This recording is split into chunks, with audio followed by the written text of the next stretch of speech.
छत्रपती शिवाजी महाराज की। एक गाडी पार्किंग करताना अशी घटना घडली। कर्जत सारखी भजी आज पहिल्यांदा मी बघितली। तर नमस्कार भावांनो, मी तुमचा नोमॅड म्हणजेच भटक्या अक्षय। आज राज्याभिषेक नंतर बऱ्याच दिवसांनी रायगडावर जाणं होतंय। हा दिवस आमचा अचानक ठरला, प्लॅन वगैरे असं काही नव्हता, पण आमचा तुषार दादा आहे, त्यांनी फोन केला, बाबा अक्षय आपल्याला जायचे। तर रायगड म्हटलं की नाही बोलायची इच्छाच होत नाही। तर मी, माझा भाऊ साई, माझा छोटा भाऊ अभय आणि आमचा मोठा दादा तुषार दादा आणि आमचा सर्व मामा गणेश मामा यांनी आम्हाला आज खूप प्रोत्साहित करून कसं तरी उठवलं 5 वाजता, आणि स्वतः तर 5:30 वाजता उठला, पण आम्हाला 5 वाजता उठवला। आणि आता तो ड्रायव्हिंग करतोय, तर तुम्हाला तो 2 शब्द सांगेल पुढे। नमस्कार। खूप दिवसांनी रायगडावरती जाणं होत आहे। अचानक सर्वांनी एकमेकांना कॉल करून आज रविवार आहे, तर रविवार निमित्ताने आपण रायगडावरती चालूया। मी कुठल्या शब्दामध्ये त्यांना नाही असं बोललो नाही। मी सुद्धा खूप थकून शिर्डीवरून आलो होतो 2 दिवसापूर्वी, पण रायगड बोललं तर महाराजांचं आपल्या रायगड आहे, आणि ज्या राजामुळे आपण या रायगडामध्ये, आपण या महाराष्ट्रामध्ये, या धर्तीवरती आपण राहतो, त्या राजासाठी आपण नाही बोललो नाही। जय शिवराय। मित्रांनो, आमच्या सोबत तुम्ही बनून राहा।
जवळजवळ 1 तासाच्या प्रवासानंतर आम्ही आता पाली या ठिकाणी पोहोचलोय। तर मामाने आमच्या भजी मागवले, पालक भजी।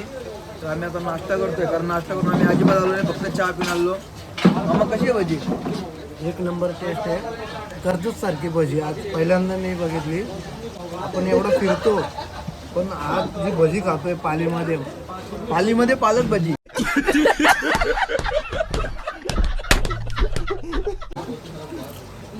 कांदा भजी, पालक भजी, बटाटा भजी।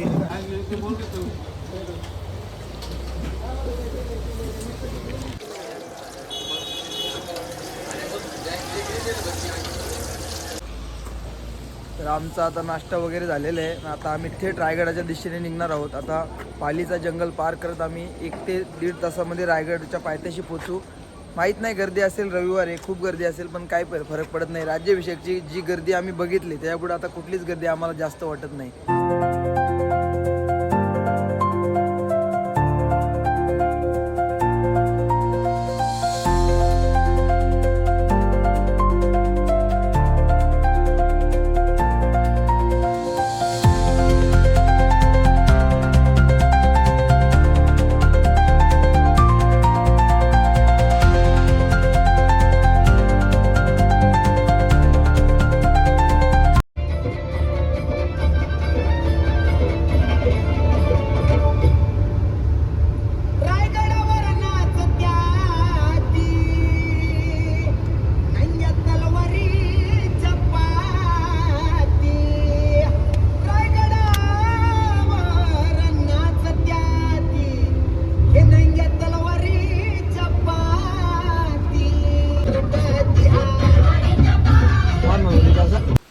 आता रायगडावरती 5 मिनिटामध्ये पोचू. तर आम्ही आता महासाहेबांच्या समाधीजवळ आलेलो आहे. महासाहेबांच्या समाधीचं दर्शन घेऊनच पुढे जायला पाहिजे प्रत्येकाने, मी तर म्हणतो. अर्धी लोक जात नाही, तशीच जातात, फिरण्यासाठी नाही तर रायगड हा अनुभवण्यासाठी असतो. तर सोबत बनवून राहा.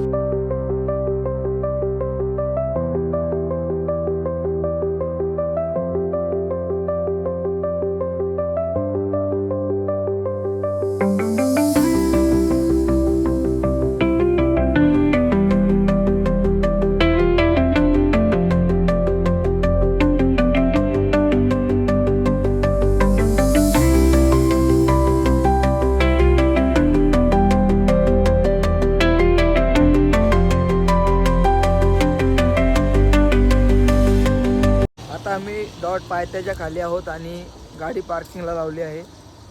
तर रविवार आहे तर एवढी गर्दी आहे का गाडी लावायला जागा नाही, तर गाडी लांबच लावले आणि आता आम्ही चढायला सुरुवात करतो. तर दर्शन घेतो पहिल्या पायरीचं आणि चढायला सुरुवात करतो.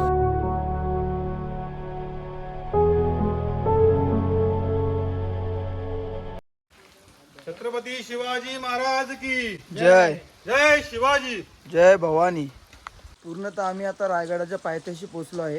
तर आम्ही आता चढायला सुरुवात केली आहे. तर आपल्याला रायगडाचे 2 पायरी मार्ग बघायला भेटतात. एक नव्याने बनलेला आणि हा महाराजांच्या काळातला. महाराज इथून यायचे. मोस्टली आम्ही नेहमी येतो तेव्हा हाच रस्ता पकडतो. इथे गर्दी खूप आहे रविवार असून, पण इकडे तर कोणीही दिसत नाही या रस्त्याला. तर सोबत बनून राहा. पुढे आपल्याला महाराजांचं दर्शन, जगदीश्वराचं दर्शन सगळं घ्यायचे. आता आम्ही रायगडाच्या पायथ्याशी आहोत. खूप दिवसापासून रायगडला येण्याची इच्छा होती. आमचे भाचे अक्षय खाबरे हे अनेक गड किल्ले महाराजांचे ते फिरत असतात, पण मला रात्री त्यांनी कॉल केला आवर्जून की मामा आपल्याला रायगडावरती जायचे. रायगडावरती मी त्याला 1 मिनिटात येण्यासाठी नाही बोललो महाराजांचं दर्शन आपल्याला झालंच पाहिजे. पण इथे येताना एक गाडी पार्किंग करताना अशी घटना घडली की पार्किंगला जागासुद्धा नव्हती. 2-3 वेळा चक्कर मारून म्हणजे पार्किंगला जागा कुठे मिळते अशी आम्ही शोधत होतो. पण काही इथले हॉटेल मालक व्यावसायिक आहेत, इथे गाडी लावू नका, तिथे गाडी लावू नका. म्हणजे त्यांचं म्हणणं असं एकच, म्हणजे आमच्या हॉटेलमध्ये जर तुम्ही जेवण केलं किंवा काही कुठल्या वस्तू घेतल्या तरच गाडी लावायला चान्स आहे. आम्ही काय त्या एंट्रीला गाडी लावत नव्हतो, पण जिथे कुंपण आहे त्या शेजारी गाडी अनेक गाड्या लागल्या होत्या, पण आम्हाला तिथे गाडी लावण्यासाठी त्यांनी नकार दिला. मी यांना विनंती करतो की येणारे जे महाराजांचे मावले असतील त्यांना तुम्ही जेवढं सहकार्य करता येईल तेवढं तुम्ही सहकार्य केलं तर खूप बरं होईल. कारण की खूप दूरवरून, महाराष्ट्रातून नाही तर अनेक ठिकाणावरून आपल्या महाराजांचे मावले इथे किल्ले बघण्यासाठी येत असतात. पण जर अशा इथल्या स्थानिक लोकांनी जर सहकार्य केलं नाही तर मला असं वाटतंय का तुम्ही महाराजांची शिकवण बघायला गेली तर शिकवणीनुसार महाराजांच्या तुम्ही वागले पाहिजेत, पण तसे कुठं असं या रायगड किल्ल्याच्या शेजारी पाहायला मिळत नाही. एवढीच विनंती करतो की त्वरित शासनाने या गोष्टीवरती नियंत्रित करून इथले जे स्थानिक लोक आहेत त्यांना तुम्ही सूचना द्याव्यात. धन्यवाद. रायगड म्हटलं ना पाऊस नाही असं होणारच नाही. हलक्या स्वरूपाचा पाऊस आता चालू झाला आहे. तर कुठेतरी थांबून मी आता पानकोट घालतोय की जेणेकरून मोबाईल आपला आणि मी भिजणार नाही.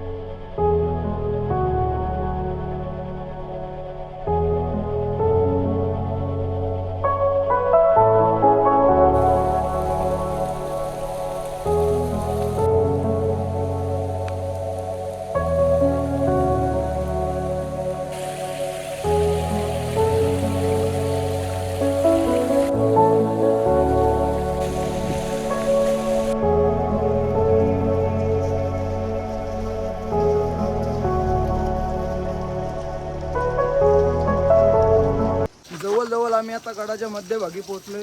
आराम तर नाही केला अजून. दादा कसं काय? मस्त एकदम. दादाच्या चेहऱ्यावरशी तुम्हाला दिसत असेल दादांचा नक्की काय विषय चालू आहे. दादा 40+ आहेत, विचार नाही करू शकत. आमच्या वयाच्या डबल, तरी पण आमच्याबरोबर चालतात नॉनस्टॉप. एक मिसाईल आहे तुमच्यासाठी, म्हणजे कोण बघत असतील ते 40 वयाच्या प्लसवाले. तर आता थोड्याच वेळात आम्ही वरती पोचू होलीच्या मालावर. तुम्हाला तिकडे भेटू.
आहे.